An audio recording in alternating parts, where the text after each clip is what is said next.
Hello friends, good morning. आप सभी को अपना यूटीसी मैथ मस्ती पर स्वागत है। और आज हम आप लोगों के बीच विभाज्यता पर आधारित कुछ प्रश्नों को लेकर आए हैं। इससे पहले हम आपको विभाज्यता का नियम बता चुके हैं। अगर अभी तक आप हमारे पिछला वीडियो नहीं देखे हैं तो सबसे पहले हमारे पिछला वीडियो देख लीजिए। उस वीडियो में हम विभाज्यता का नियम भी बता चुके हैं और 1 से लेकर 4 तक उसमें हम कुछ क्वेश्चन भी आपको करा चुके हैं। आज हम लोग आगे के क्वेश्चन को देखेंगे। ये क्वेश्चन रहा आपका बोर्ड पर 5 नंबर क्वेश्चन में आपसे यही बोला गया है कि x का मान क्या होगा। 7 अंकीय संख्या 91 सतह से 6x2 72 से विभाज्य है। अगर इस क्वेश्चन को बनाना होगा तो ये क्वेश्चन को बनाना बिल्कुल आसान है। अभी तक हम आपको विभाज्यता का नियम केवल 2 से लेकर 11 तक बता चुके हैं। अगर आपसे कह दिया जाए कि 72 से विभाज्य है तो आपके लिए ये क्वेश्चन समस्या होगा। कहिएगा कि हम 72 का विभाज्यता का नियम तो नहीं जानते हैं। एकदम सिंपल क्वेश्चन है। अगर 72 से विभाजित है तो सबसे पहले 72 को ऐसे 2 फैक्टर में तोड़ दीजिए कि जिसका आप विभाज्यता का नियम जानते होंगे। तो 72 को हम ऐसे भी तोड़ सकते हैं 9 गुने 8। क्या 72 को नहीं लिख सकते हैं 9 गुने 8? और 9 गुने 8 का मतलब 9 में 8 से जैसे ही गुना कीजिएगा तो 72 होगा। और 9 और 8 का विभाज्यता का नियम तो हम आपको पिछले वीडियो में बता चुके हैं। तो आइए सबसे पहले 9 का हम लोग विभाज्यता का नियम जानते हैं कि यदि किसी संख्याओं का अंकों का योग अगर 9 से विभाजित हो जाए तो समझेंगे कि पूरी की पूरी संख्या 9 से विभाजित होगा। तो संख्या तो यही है, आपको 7 अंकीय संख्या तो यही है, 91 है, 87 है, 6x और 2 है। पता करना है कि ये संख्या 9 से विभाजित होगा कि नहीं। तो हम एक डिजिटल सम भी आपको बताए थे। ये 9 से विभाजित होगा, 8 एक 9 से विभाजित होगा, 7 और 2 9 से विभाजित होगा। यहाँ पर शेष आपको बचा है 6 प्लस x। x का मान क्या रखा जाए कि आखिर में ये 9 से विभाजित हो जाए। तो x का मान यहाँ पर हम लोग 3 रखेंगे। जैसे ही में 6 में 3 को ऐड करेंगे तो 9 आएगा। तो पता चला कि अगर x के जगह पर 3 को रख दिया जाए तो टोटल संख्या आपका 9 से विभाजित होगा। तो x के जगह पर 3 रखने के बाद ये टोटल संख्या 9 से विभाजित होगा। तो यहाँ पर x का मान जो होगा वो 3 होगा। इसी तरह पता भी कर सकते हैं कि क्या ये संख्या वास्तव में 8 से विभाजित होगा। तो 8 के विभाज्यता का नियम के बारे में बताए थे कि 8 को सबसे पहले आप 2 के फॉर्म में लिखिएगा। 8 को आप ऐसे भी लिख सकते हैं 2 के पावर 3। और बोले थे कि यदि किसी संख्या के अंतिम से 3 अंक 8 से विभाजित होगा तो टोटल संख्या भी 8 से विभाजित होगा। तो यहाँ पर 6 है।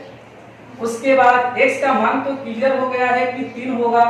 और यहाँ पर इकाई अंक पे 2 है। पता कर लीजिए कि 8 से विभाजित होगा कि नहीं। तो ये 8 से विभाजित होगा। यहाँ पर x का मान आपका जो होगा वो 3 होगा। आइए अगला क्वेश्चन को देखते हैं। क्वेश्चन नंबर 11 में आपसे बोला है कि यदि एक 11 अंकीय संख्या इतना को 90 से विभाजित करे तब आपको बताना है कि 4x प्लस 5y का मान क्या होगा। आपको बताना है कि अगर आपको एक 11 अंकीय संख्या है, 11 अंकीय संख्या है, अगर आपको बताना है कि 11 अंकीय संख्या है, अगर वो 90 से विभाजित होगा तब आपको यही बताना है कि 4x प्लस 5y का मान क्या होगा। तो आपको करना कुछ नहीं है, हम तो केवल विभाज्यता का नियम 2 से लेकर 11 तक बताए हैं आप लोग को। तो आइए सबसे पहले यहाँ पर संख्या दिया है 54, 32, 47, x, 96 और 8y दिया है। और आपको पता करना है कि ये संख्या जो होगा वो 90 से विभाजित है।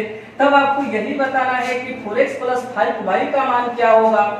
तो सबसे पहले करना कुछ नहीं है, आपको 90 को फैक्टर के रूप में तोड़ देना है। आपको 2 ऐसे फैक्टर में तोड़ दीजिए कि जिसका विभाज्यता का नियम आप लोग जानते होंगे। तो 90 को आप ऐसे लिख सकते हैं 9 गुने 10। क्या आप 9 का विभाज्यता का नियम और 10 का विभाज्यता का नियम नहीं जानते हैं? तो आप 9 और 10 का विभाज्यता का नियम जानते हैं। तो आइए 9 और 10 का विभक्ता का नियम यही है। सबसे पहले 10 का विभक्ता का नियम जानते हैं कि यदि किसी संख्या की इकाई स्थान पर 0 हो तो पूरी की पूरी संख्या 10 से विभाजित होगा। तो यहाँ से तो क्लियर पता चल गया कि y का मान जो होगा यहाँ पर 0 होगा, और जैसे ही y का मान यहाँ पर 0 रखिएगा तो ये टोटल के टोटल संख्या 10 से विभाजित होगा, यानी y का मान फिक्स हो गया कि y का मान 0 होगा। इसलिए कि 10 का विभक्ता का नियम हम आपको बताए थे कि यदि किसी संख्या की इकाई स्थान पर 0 आ जाए तो पूरी की पूरी संख्या जो होगा वो 10 से विभाजित होगा। अब इसके आगे देखिए, पता लगाना है कि ये टोटल की टोटल संख्या 9 से विभाजित होगा कि नहीं। तो 9 का विभक्ता का नियम भी बता चुके हैं, या डिजिटल सम के आधार पर भी आप बता सकते हैं। और डिजिटल सम तो यही कहता है कि दिए गई संख्या को एक अंकीय संख्या बनाइए जो 9 से विभाजित हो जाना चाहिए। तो यहाँ पर 5 और 4 को ऐड करेंगे 9 आएगा, जो आपको 9 से विभाजित होगा, 9 से विभाजित होगा। फिर यहाँ पर 7 और 2 9, ये 9 से विभाजित होगा। फिर ये 6 यहाँ है, 3 यहाँ है, 6 3 9 से विभाजित होगा। और यहाँ पर 4 बचा और यहाँ पर 8 बचा है, तो 4 और 8 बचा है, तो यहाँ पर 8 और 4 को ऐड कीजिएगा तो 8 4 12, फिर प्लस x होगा, 0 को ऐड करेंगे तो 12 प्लस x ही होगा। यहाँ पर x का ऐसा वैल्यू रखा जाए कि जो 9 से विभाजित हो जाए। तो x की जगह पर अगर हम 1 को रखते हैं तो 12 1 13 होगा, जो 9 से विभाजित नहीं होगा। इसी तरह अगर x की जगह पर 1 रखा जाए तभी नहीं होगा, 2 रखेंगे तभी नहीं होगा। अगर 3 को रखा जाए तो 12 3 15 तभी विभाजित नहीं होगा। इसके आगे अगर x की जगह पर आपको रखा जाए 5 रखा जाए तो 12 5 17 नहीं होगा, 4 पर भी नहीं होगा। डायरेक्ट हम x की जगह पर अगर 6 को रखते हैं तो 12 6 18 होगा। तो x की जगह पर जैसे ही हम 6 को रखेंगे तो 12 6 18 होगा, 18 जो होगा 9 से विभाजित होगा। इसका मतलब क्लियर हो गया कि यहाँ पर x का मान जो होगा वो आपका 6 होगा। यहाँ पर x का मान जो होगा वो 6 होगा और y का मान जो होगा वो 0 होगा। और आपसे पूछा है 4x प्लस 5y का मान पूछा है, तो आपको करना कुछ नहीं है। x का मान तो 6 है और y का मान तो 0 है। अब 5 में 0 से गुना कीजिएगा 0 होगा, और 6 में 4 से गुना कीजिएगा, आपका रिजल्ट जो होगा वो 24 होगा। तब उम्मीद करते हैं कि आपको क्वेश्चन नंबर 5 और 6 समझ में आ गया होगा। आपको केवल हम विभाज्यता का नियम 2 से लेकर 11 तक बताए हैं, लेकिन यहाँ पर क्वेश्चन में पूछा था कि 90 से विभाजित किया जाए, तो 90 को हम 2 फैक्टर में ऐसे तोड़ दिए कि जिसका हम विभाज्यता का नियम जानते थे। और यहाँ पर 10 का विभाज्यता का नियम जानते हैं कि यदि किसी संख्या के इकाई स्थान पर 0 हो तो पूरी की पूरी संख्या जो होगा वो 10 से विभाजित होगा। और 9 का विभाज्यता का नियम जानते हैं। डिजिटल सम के बारे में भी पिछले वीडियो में हम आप लोगों को बता चुके हैं। तो उम्मीद करते हैं तो क्वेश्चन नंबर 5 और 6 समझ में आ गया होगा। आइए क्वेश्चन नंबर अब हम लोग 7 देखते हैं। क्वेश्चन नंबर 7, उम्मीद करते हैं कि क्वेश्चन नंबर 5 और 6 तो आप लोग समझ चुके होंगे। क्वेश्चन नंबर 7 में आपसे यही बोला है कि यदि 11 अंकीय संख्या, एक आपको 11 अंक की संख्या दिया है, एक आपको 11 अंक की संख्या दिया है 56 78 x 43 26 7y। आपको एक 11 अंक की संख्या दिया है और आपसे क्वेश्चन में बोला है कि अगर एक 11 अंक की संख्या है, अगर ये संख्या 72 से विभाज्य है, तब आपसे क्वेश्चन में यही पूछा है कि बताइए under root 5x plus 8y का मान क्या होगा। अभी तक तो हम लोग जानते हैं विभाज्यता का नियम केवल 2 से लेकर 11 तक। समस्या यही है कि हम 72 का विभाज्यता का नियम तो जानते नहीं जानते हैं, फिर भी आप 72 से विभाज्यता का नियम सीख लीजिए। आपको ऐसे इसको 2 फैक्टर में तोड़ देना है कि जिसका विभाज्यता का नियम आप लोग जानते होंगे। 72 को हम ऐसे लिख सकते हैं 9 गुणे 8। क्या 72 को 9 गुणे 8 नहीं लिख सकते हैं? तो 72 को हम लिख सकते हैं 9 गुणे 8। और यहां से क्लियर है, सबसे पहले हम 8 से पता करते हैं कि 8 का विभाज्यता का नियम यही है कि यदि किसी संख्या के अंतिम से 3 अंक 8 से विभाजित हो जाए तो समझेंगे कि पूरी की पूरी संख्या 8 से विभाजित होगा। तो यहाँ पर देख लीजिए 3 अंक की संख्या अंतिम से 3 अंक संख्या 67y है। पता कीजिए कि ये 8 से विभाजित होगा कि नहीं। तो 8 से विभाजित करना है तो सबसे पहले y का मान को रखकर देख लेना है, एक अंकीय मान। अगर y के जगह पर 0 रखा जाए तो 68 64 होगा और 67 में 64 को घटाएंगे 3 होगा, यहाँ पर 30 होगा जो 8 से विभाजित नहीं होगा। क्लियर है कि y का मान 0 नहीं होगा। अगर y का मान 1 रखा जाए तो 68 64 होगा। 64 में से अगर आप 67 में से 64 को घटाएंगे 3 होगा, y के जगह पर 1 रखेंगे 31 भी जो होगा वो 8 से विभाजित नहीं होगा। अगर y के जगह पर हम 2 रख दें तो y के जगह पर 2 को रखने के बाद 68 64 होगा, 3 होगा, फिर 2 होगा यानी 32 होगा, 8 चौका 32 यानी y के जगह पर 2 रखने के बाद ये टोटल की टोटल संख्या आपको 8 से विभाजित होगा। तो ये तो क्लियर हो गया कि y का मान जो होगा वो 2 होगा। यहां से क्लियर हो चुका है कि y का मान 2 होगा, y का मान 2 होगा, ये क्लियर हो गया। अब हम लोग देखते हैं 9 से, देखते हैं कि टोटल की टोटल संख्या 9 से विभाजित होगा कि नहीं। y का मान 2 है, पता करते हैं कि ये टोटल की टोटल संख्या 9 से विभाजित होता है कि नहीं। तो आइए डिजिटल सम लगाइए, किसी भी 2 अंक की संख्या को जोड़कर केवल 9 बनाइए। 6 और 3 9 9 होगा। फिर यहाँ पर देख लीजिए 7 यहाँ है, 2 यहाँ है, 7 और 2 9 9 होगा। फिर यहाँ से देख लीजिए 5 यहाँ है, 4 यहाँ है, 5 4 9 9 होगा। फिर यहाँ से ये 6 है, ये 7 है, तो ये 2 बचा है, 7 और 2 को ऐड करेंगे 7 और 2 9 होगा। अब यहाँ से देख लीजिए अब बचा है आपको 8 और 6 बचा है, 8 और 6 को ऐड करेंगे तो 8 6 14 और फिर बचा है प्लस x, 8 6 14 प्लस x बचा। आखिर में x का मान क्या रखा जाए, आखिर में x का मान क्या रखा जाए कि टोटल की टोटल संख्या आपको 9 से विभाजित हो जाए। तो x के जगह पर अगर 5 को रख देते हैं तो 14 5 18 होगा और ये 18 जो होगा ये आपको 9 से विभाजित होगा।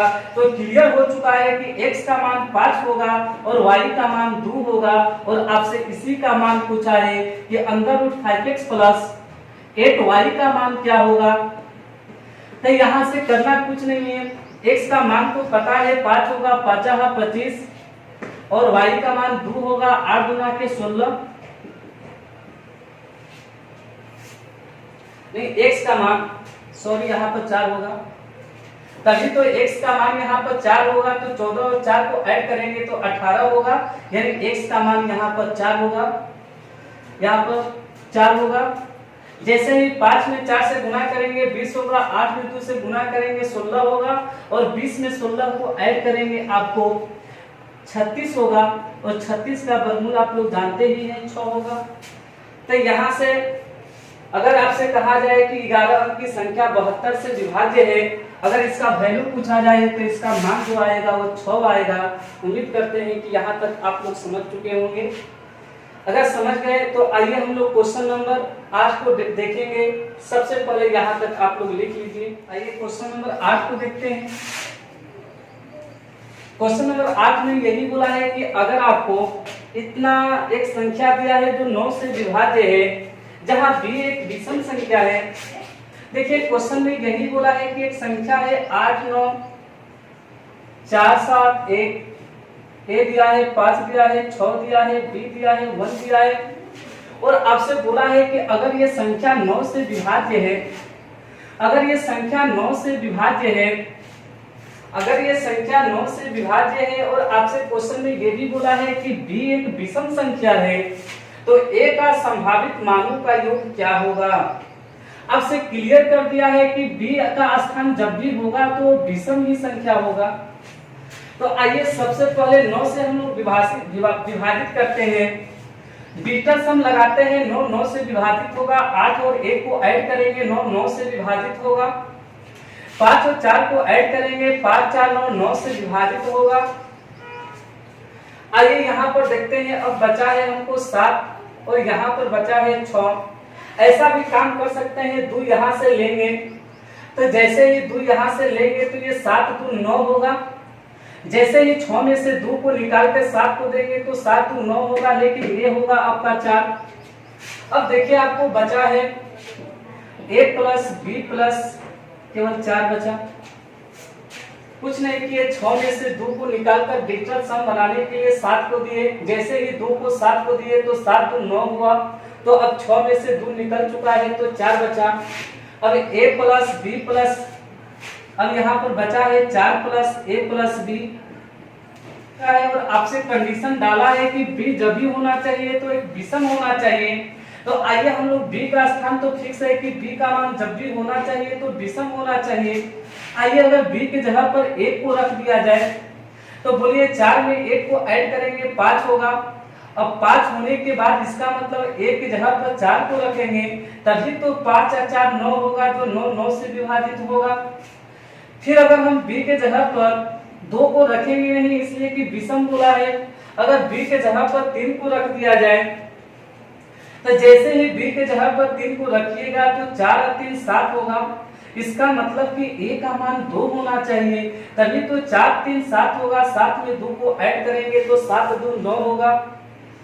अब देखते हैं b के जगह पर 2 3 हो गया। अगर b के जगह पर 5 को रख दिया जाए तो b के जगह पर अगर 5 को रख दिया जाए तो बोलिए 5 4 9 होगा। इसका मतलब a के जगह पर आपको 0 रखना होगा। तो a के जगह पर अगर हम 0 रख देते हैं, या a के जगह पर 5 4 9 है, अगर a के जगह पर हम 9 भी रख देते हैं तो बताइए अगर यहाँ पर 5 हो जाए, अगर यहाँ पर a के जगह पर 9 को रखते हैं तो 5 4 9 9 9 से कटेगा, और a के जगह पर भी 9 रखते हैं तभी भी डिजिटल सम लगेगा। आइए फिर आगे हम लोग देखते हैं, अगर हम b के स्थान तो फिक्स है, b की जगह पर हमको विषम रखना है। 5 के बाद b की जगह पर अगर हम 7 को रख देते हैं, तो अगर हम लोग 7 को रखते हैं तो 7 में 4 को ऐड करेंगे, 7 4 11 होगा। 7 4 11 होगा। इसका मतलब हमको 9 से कटना चाहिए। इसका मतलब कि a की जगह पर हमको रखना होगा कितना, तो a की जगह पर हमको 7 ही रखना होगा। 7 4 11 11 7 18। आइए फिर अगर हम b के जगह पर 9 को रख देते हैं, अगर b के जगह पर 9 को रख देते हैं तो ये 9 होगा, ये 9 होगा, 9 9 से कटेगा, और फिर यहाँ पर a की जगह पर आपको 5 लिखना होगा। तो a का संभावित मान जो होगा 4 होगा, 2 होगा, 0 या 9 होगा, 7 होगा, 5 होगा। ये सभी का सम पूछा है, ये सभी को ऐड कीजिए। अगर ये सभी को ऐड करते हैं तो 4 2 6 होगा, 9 6 15 होगा, 15 5 20 होगा। 20 में 7 को ऐड करेंगे तो आपका 27 होगा। यानी इस क्वेश्चन का आंसर जो होगा 27 होगा। तो आज हम विभाज्यता पर आधारित आपको क्वेश्चन बता दिए, और आज के क्लास में हम आपको 4 क्वेश्चन करा दिए। पिछले वीडियो में भी 4 क्वेश्चन कराए थे। एक क्लास और हम विभाज्यता के आधारित पर प्रश्न को लेकर आएंगे। तो अगर आपको वीडियो समझ में आया होगा, अगर आपको वीडियो पसंद आए तो हमारे चैनल को सब्सक्राइब कीजिए। न पसंद आए तो कम से कम आप लोग डिसलाइक कीजिए, और उसके बाद लाइक कीजिए, और कमेंट के जरिए हमको बताइए। जहां अगर आपको समस्या है तो कमेंट के जरिए बताइए, हम बताने के लिए तैयार हैं। तो आज का वीडियो हम यहीं पर समाप्त करते हैं।